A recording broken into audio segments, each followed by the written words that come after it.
नमस्कार दोस्तों, मैं अनिल गुलिया एक बार फिर से आपके अपने YouTube channel maths with Anil Gulia में आप सभी का स्वागत करता हूं। और दोस्तों, हम अपना टॉपिक कर रहे थे एवरेज में अब तक हमने क्वेश्चन किए नंबर बेस्ड, ठीक है।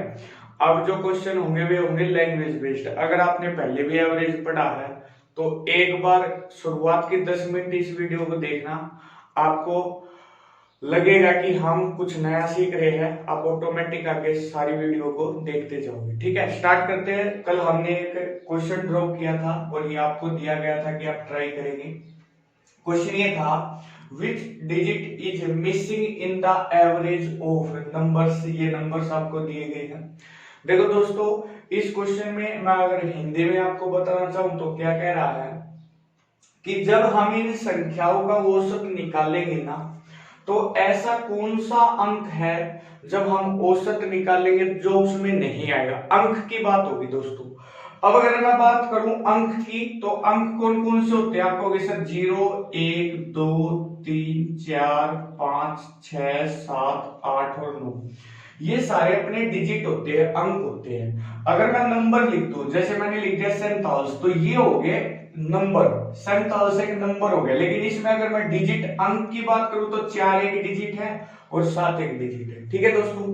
तो आप ये समझ गए कि अंक और डिजिट में, अंक और डिजिट तो एक होता है और नंबर अलग होता है। अगर मैं बात करूं इस क्वेश्चन की, देखो दोस्तों, एवरेज होता क्या है, मैंने पिछली वीडियो में आपको बताया था। एवरेज होता है कुल योग, यानी इन सभी का योग करोगे तो आपको सर बिल्कुल आसान है। 9 प्लस 99 प्लस 999 प्लस ऐसे ही सीरीज है 3 3 6 और 3 9 9 9 है, तो आपको सर 3 4 5 3 3 6 और 3 9, इन सभी का योग करेंगे और संख्या कितनी होगी उससे डिवाइड कर देंगे। तो आपको सर बिल्कुल आसान है। देखो दोस्तों, यहां संख्या काउंट कैसे करेंगे। ये 9 एक बार था तो पहली संख्या है, 9 दो बार लिखा गया तो दूसरी संख्या है, 9 तीन बार लिखा गया तो तीसरी संख्या है।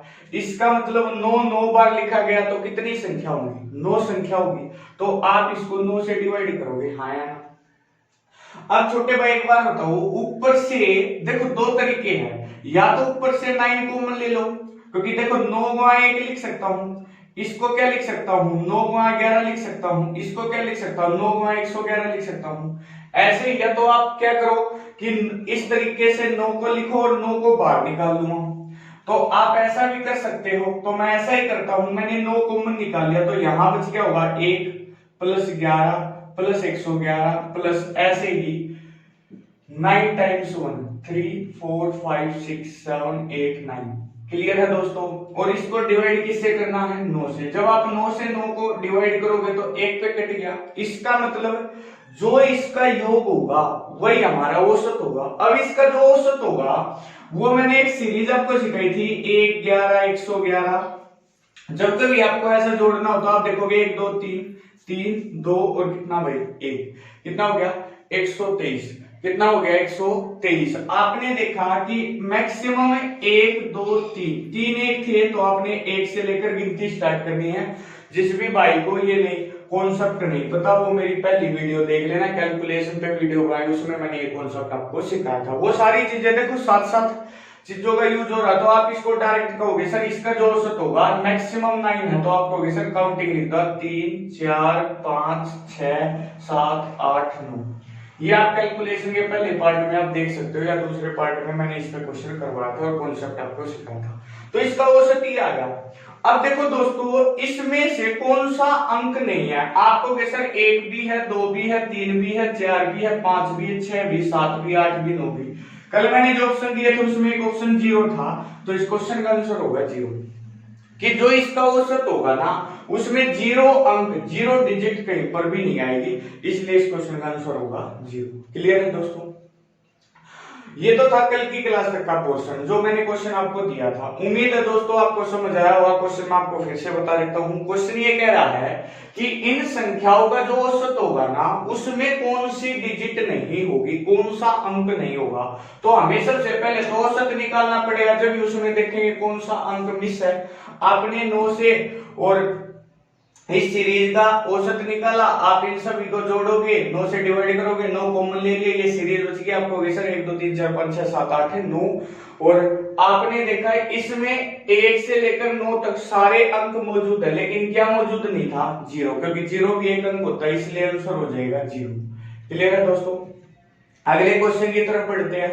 दोस्तों आप कमेंट सेक्शन में बता सकते हो आपको क्वेश्चन हिंदी में लिखना बेटर लगता है या इंग्लिश में, क्योंकि देखो दोस्तों मैं क्वेश्चन एक ही लैंग्वेज में लिख सकता हूँ, डिजिटल बोर्ड नहीं है, नंबर ऑफ क्वेश्चंस चाहता हूँ कि कंटेंट ज्यादा दिया जाए, इसलिए मैं एक लैंग्वेज में क्वेश्चन लिखता हूँ, एक में बोलता हूँ। मैं इंग्लिश में लिख रहा हूँ, हिंदी में उसको कन्वर्ट कर रहा हूँ।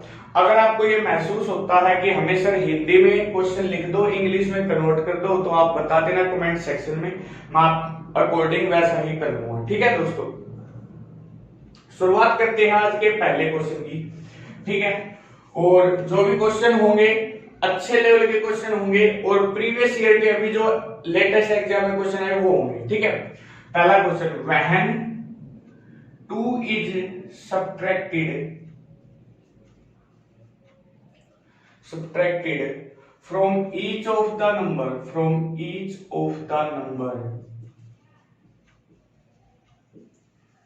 when 2 is subtracted from each of the number of the given number, लिख लेना, given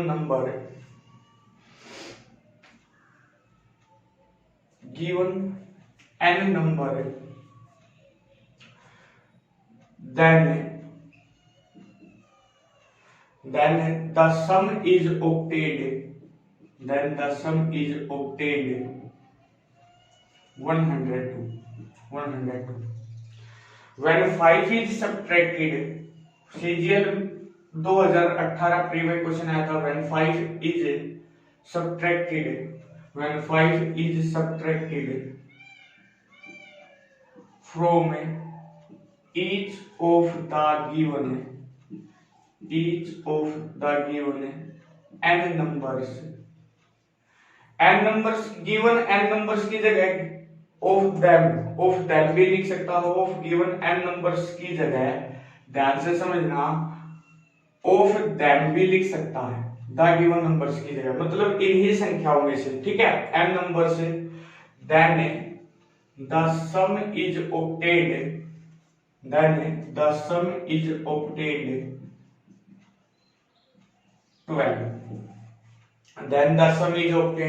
12। ठीक है, what is the average of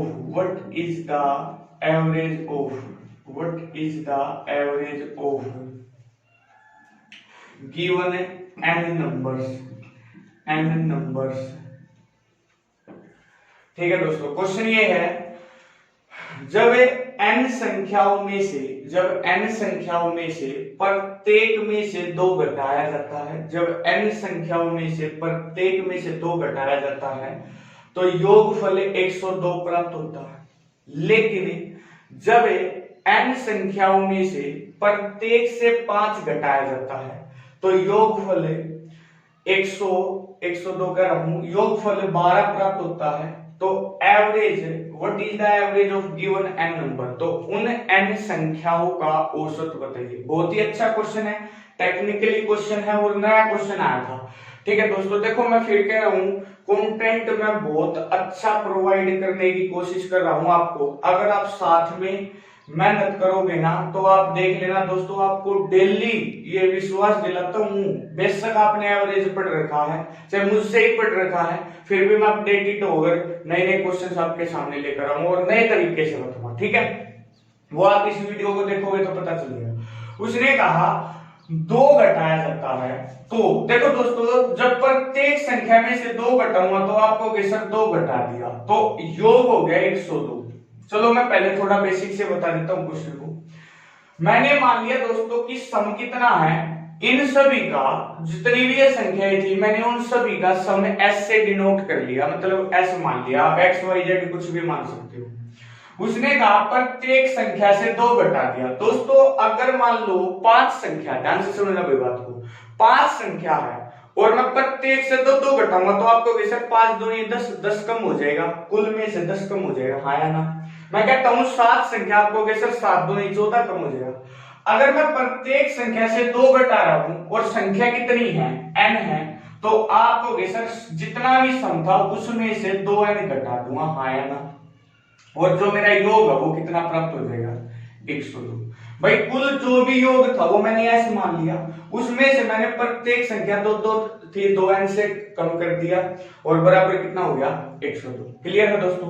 अब जो सम था उसमें से जब मैंने प्रत्येक संख्या में से 5 घटाया तो संख्या n होगी तो 5n कम हो जाएगा। आज योग केवल कितना हो गया दोस्तों, 12 हो गया।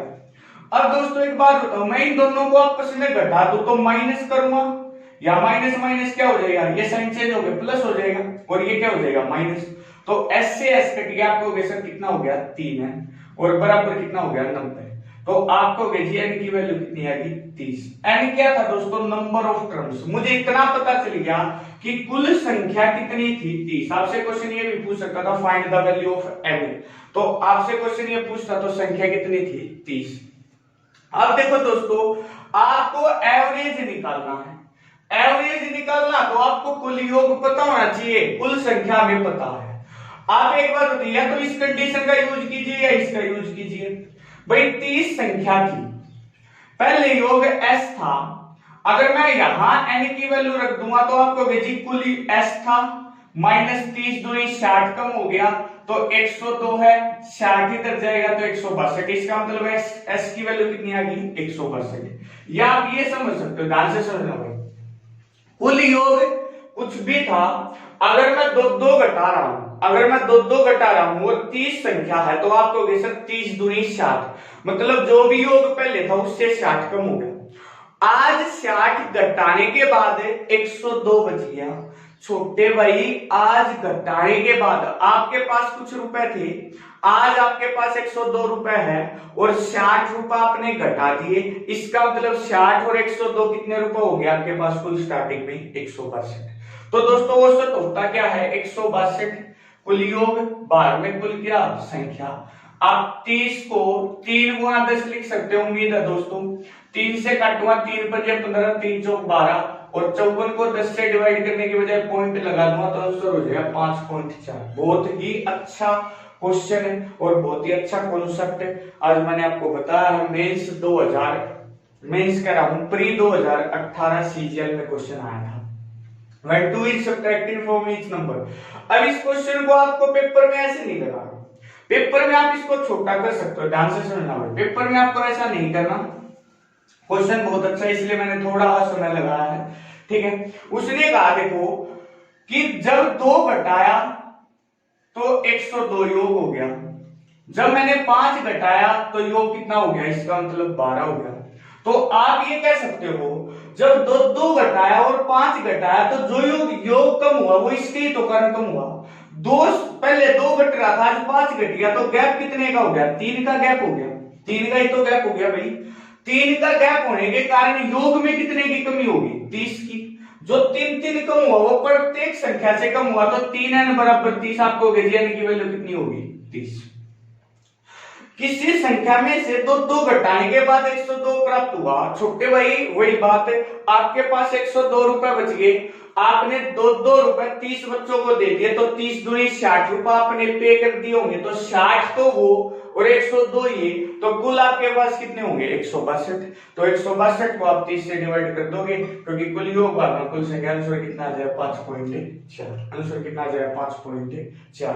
मुझे उम्मीद है दोस्तों आपको ये कॉन्सेप्ट समझ आ गया होगा। चलो बढ़ते हैं अगले क्वेश्चन की तरफ।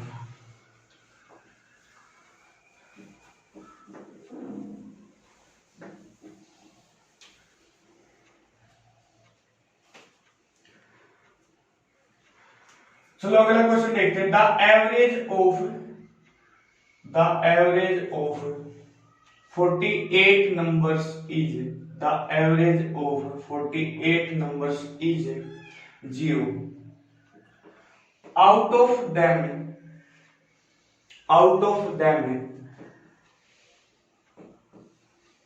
how many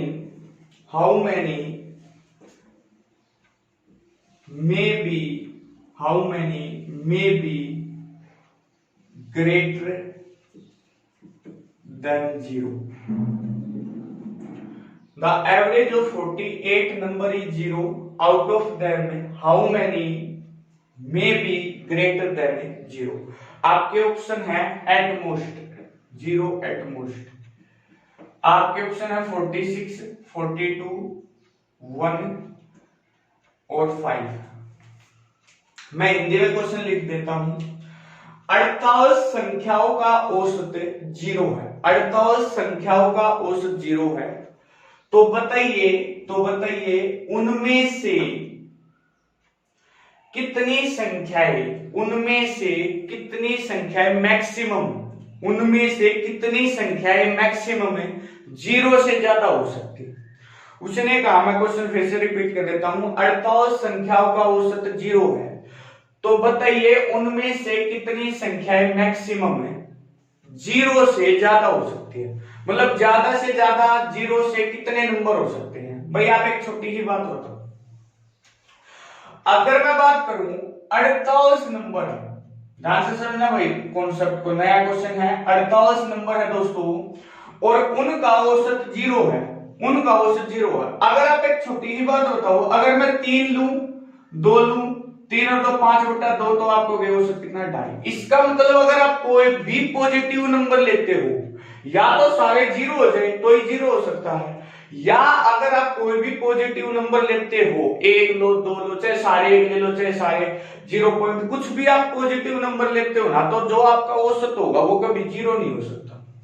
इसका मतलब औसत 0 एक ही कंडीशन पे होगा कि उनका सम 0 हो जाए, उनका सम क्या हो जाए 0 हो जाए।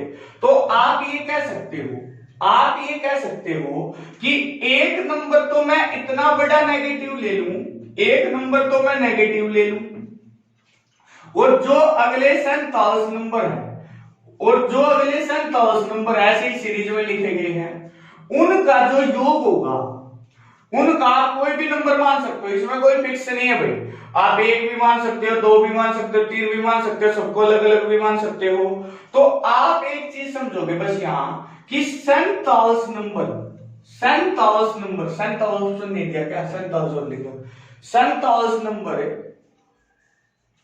47 नंबर है, आप 47 नंबर है, आप पॉजिटिव मान लो, और एक नंबर आप इनका जो भी योग होगा ना उसके बराबर नेगेटिव मान लो।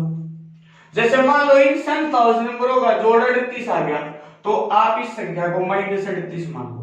इसका मतलब आप ये कह सकते हो एक नंबर तो नेगेटिव होगा, लेकिन जो बच गए 48 में से एक तो नेगेटिव हो गया, बच कितने गए 47। तो मैक्सिमम मैं 47 नंबर को पॉजिटिव यानी 0 से क्या मान सकता हूं, बड़ा मान सकता हूं। क्लियर है दोस्तों। उम्मीद है ये क्वेश्चन आपका हो गया होगा और आपको समझ आ गया होगा।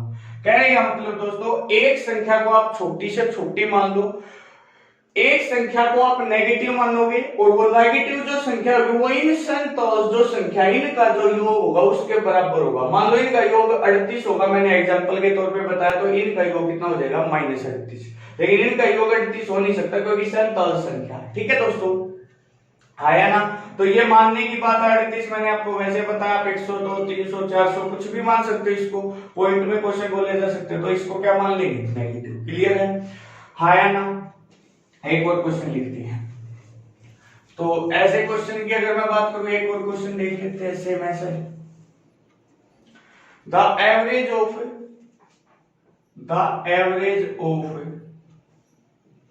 688 real number, the average of 688 real number is 0,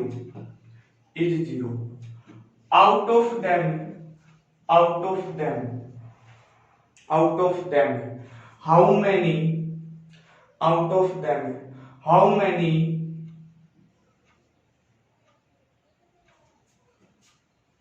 of the can be negative। उसने कहा the average of 688 real number positive negative दोनों काउंट होते हैं दोस्तों। 688 वास्तविक संख्याएं हैं। द एवरेज ऑफ 688 वास्तविक संख्याओं का औसत कितना है दोस्तों, 0 है। उनमें से, अब की बार क्वेश्चन रिवर्स कर दिया, उनमें से उसने कहा कितनी संख्याएं नेगेटिव हो सकती है, उनमें से कितनी संख्याएं नेगेटिव हो सकती है।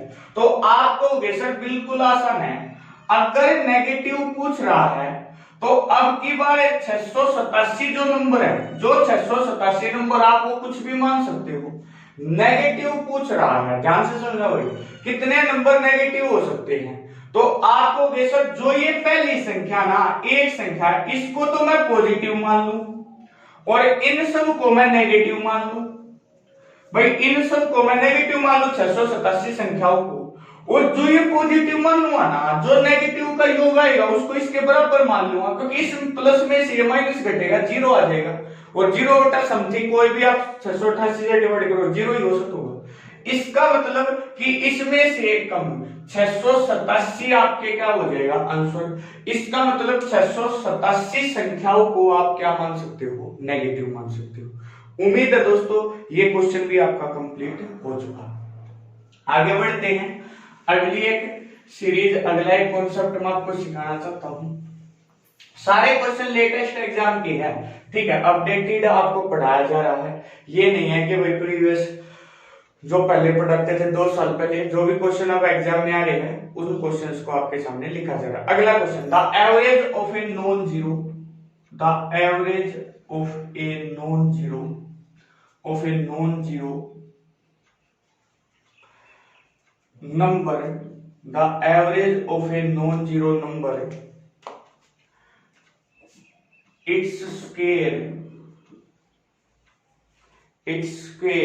and its cube is 127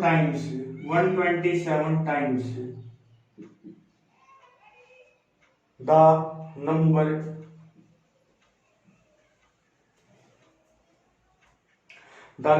is the average of a non-zero number, its square and its cube is 127 times the number। तो आपसे पूछा the number is ऑप्शन है 18, 19, 20, 21। ये ऑप्शन आपके सामने बी सी डी। मैं हिंदी में बोल देता हूं, एक नॉन जीरो संख्या, एक गैर शून्य संख्या, इसके वर्ग और इसके घन का औसत उस संख्या का 127 गुना है तो वह संख्या बताइए। मैं फिर से हिंदी में रिपीट करता हूं, एक गैर शून्य संख्या, इसके वर्ग और इसके घन का औसत उस संख्या का 127 गुना है तो वह संख्या क्या है, द नंबर इज, उस संख्या को बताइए। तो देखो गैर शून्य संख्या का मतलब क्या है कि जो नंबर है ना वो जीरो नहीं है। अगर जीरो नहीं है तो भाई हमें नहीं पता, मैंने उस संख्या को दोस्तों x मान लिया। अब उसने कहा the average of a non zero number उसका स्क्वायर, तो आप कहोगे जी x स्क्वायर, उसका क्यूब आप कहोगे जी x क्यूब, इन सभी का जो औसत है तो आप कहोगे जी x का, इसके स्क्वायर का, इसकी क्यूब का, तो संख्या 3 होगी तो औसत कितना हो जाएगा, 3 से डिवाइड कर दूंगा। ये जो बराबर है ना उस संख्या का 127 गुना, छोटे भाई 127 गुना है और संख्या अपनी x थी तो 127x। सोल्व करेंगे दोस्तों, देखो यहां से x, यहां से x, यहां से x और यहां से x कैंसिल हो जाएगा, तो आप कहोगे ये x कट जाएगा, यहाँ x की पावर 2 1 बच जाएगी, यहाँ x की 3 है 2 बच जाएगी और ये x कैंसिल हो जाएगा। तो आप कहोगे यहाँ बच जाएगा 1 प्लस x प्लस कितना भाई x स्क्वायर, और ये 3 इधर मल्टीप्लीकेशन में चला जाएगा तो 3 सत्ते 21, 12 3 36 और 2 कितना भाई 38, 381। अगर मैं बात करूं प्लस 1 है तो इधर आगे क्या हो जाएगा माइनस, तो आप कहोगे sir x square plus x बराबर कितना हो जाएगा 380। यहां पर आने के बाद क्वाड्रेटिक इक्वेशन बनेगी दोस्तों, लेकिन आपको यहां ऑप्शन का सहारा लेना। आप इनमें से कोई ऑप्शन उठाओ, 18 का स्क्वायर 324, 324 में 18 जोड़ूंगा ये नहीं बनेगा, इसका मतलब ऑप्शन ये नहीं हो सकता। 19 उठाया, 20 का स्क्वायर तो हो ही नहीं सकता, 20 और 21 का स्क्वायर, देखो 20 का स्क्वायर 400 हो गया, जोड़ ही 380 है, तो दो तो पहले ही कट गई, मतलब या तो आंसर ये होगा या ये होगा। 18 सेटिस्फाई नहीं किया, इसका मतलब आंसर कितना होगा 19। आप देख सकते हो 19 का स्क्वायर 361 प्लस कितना भाई 19, तो आपको कीजिए 361 और 19 आंसर कितना हो गया 321, 380 के बराबर। इसका मतलब आपका आंसर क्या हो जाएगा, बी हो जाएगा। उम्मीद है दोस्तों कि ये क्वेश्चन भी आपको समझ आ गया होगा। ठीक है, अगला जो कॉन्सेप्ट मैं आपको बताने जा रहा हूं वो बहुत ही इंपॉर्टेंट है और ध्यान से समझना दोस्तों, इस पे क्वेश्चन बार बार आता है और बच्चे इसको बहुत बड़े तरीके से करते हैं। मैं आपको बिल्कुल ट्रिक के साथ बताऊंगा कि क्वेश्चन सिर्फ आपके लिए है ना 5 से 10 सेकंड का ही होगा। क्वेश्चन लिखता हूं, the average of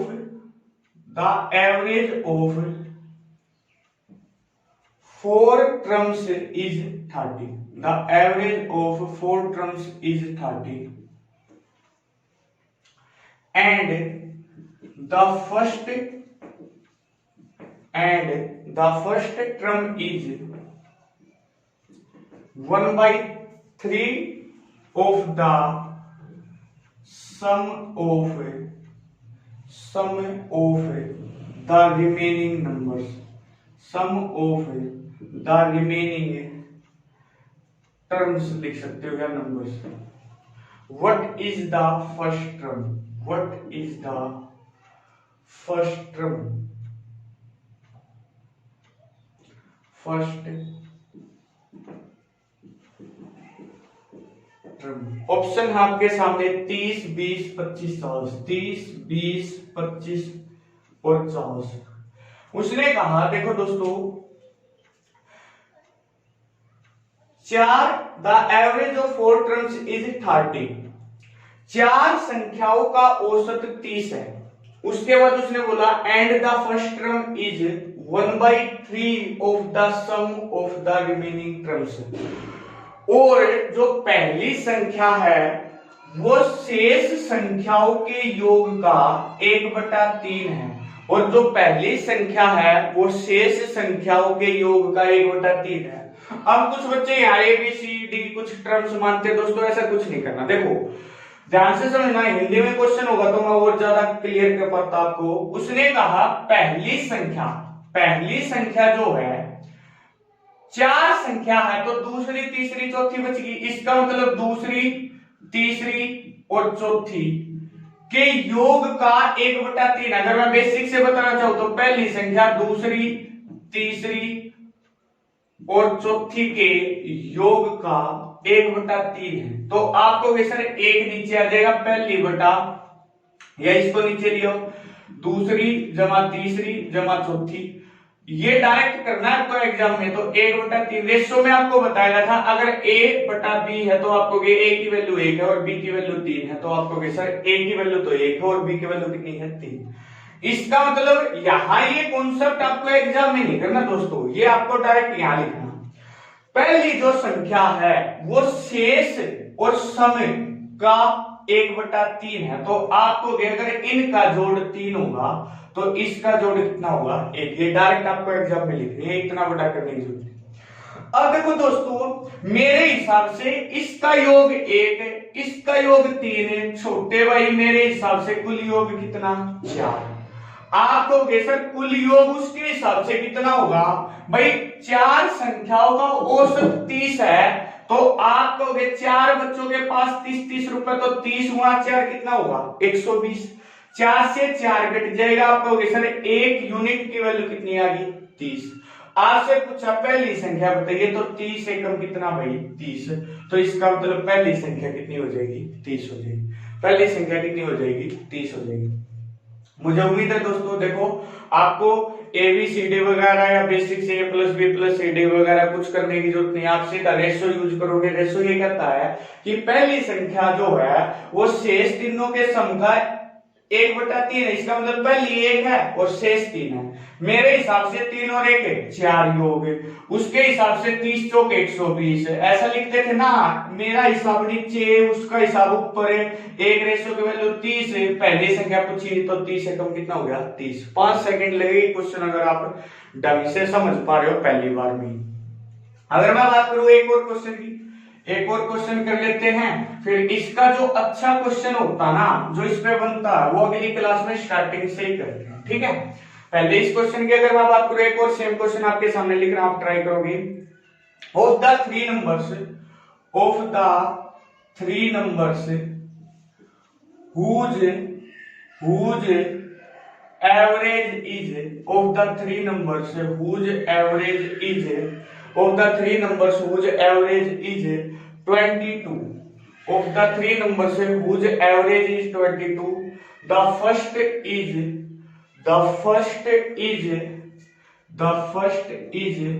3 by 8, the sum of the other two, option है what is the first number, आपसे पूछा फर्स्ट नंबर होते हैं पहली संख्या होती है, first number find out first number, या लिख सकते हो व्हाट इज फर्स्ट नंबर, ठीक है। ऑप्शन है 18, 20, 30 और कितना दोस्तों 32। करके देखो दोस्तों, 5 सेकंड लगेगी। देखो दोस्तों, जिस भाई को लैंग्वेज पकड़नी आएगी उसके लिए क्वेश्चन बिल्कुल इजी है। देखो उसने कहा तीन संख्याओं जिनका औसत 22 है उनमें से पहली संख्या the sum of the other two, शेष संख्याओं के 3/8 है, तो आप कहोगे सर पहली संख्या का तो योग 3 होगा और दूसरी और तीसरी का जो योग होगा वो कितना होगा 8 होगा। मेरे हिसाब से 3 और 8 11 होगा कुल योग, उसके हिसाब से कुल योग कितना होगा दोस्तों, उसका हिसाब हमेशा ऊपर छोटे भाई। कुल औसत 22 है और 3 बच्चे हैं तो 22 दिया कितना होगा 66। इसका मतलब आप कहोगे सर 1 मतलब कितनी होगी 6। उसने पूछा पहली संख्या बताइए तो आप कहोगे सर 6 से वहां कर दो, 6 दिए कितना 18, तो आपका आंसर हो जाएगा 18। उम्मीद है दोस्तों जो भी आज आपको पढ़ाया गया है वो कॉन्सेप्ट आपको पसंद आया होगा, और इससे पहले भी जो वीडियो मैंने आपको बनाई है वो भी आपको अच्छी लग रही है। साथ साथ दोस्तों आप कमेंट सेक्शन में लिख सकते हो आपको लैंग्वेज इंग्लिश में ठीक लग रही है या हिंदी में मैं स्टार्टिंग करूं, उसके बाद कन्वर्ट इंग्लिश में कर दूंगा, जैसा बोलोगे आपके लिए मेहनत हो रही। दोस्तों आप सपोर्ट करो भाई, ठीक है। ज्यादा से ज्यादा चैनल को लाइक कीजिए, शेयर कीजिए, सब्सक्राइब कीजिए। मैं बिल्कुल कोशिश कर रहा हूं कि आपको एक ऑफलाइन की तरह पढ़ाया जाए ताकि आपको ये नहीं रहे सर ये बात हमें समझ नहीं है, ठीक है दोस्तों। इसलिए मुझे जहां लगता है कि ये बच्चे को कम समझ आएगी मैं वहां थोड़ा टाइम ज्यादा लेता हूं, ठीक है। मिलते हैं अगली क्लास में, घर पर रहिए दोस्तों, सुरक्षित रहिए, टेक केयर, बाय बाय।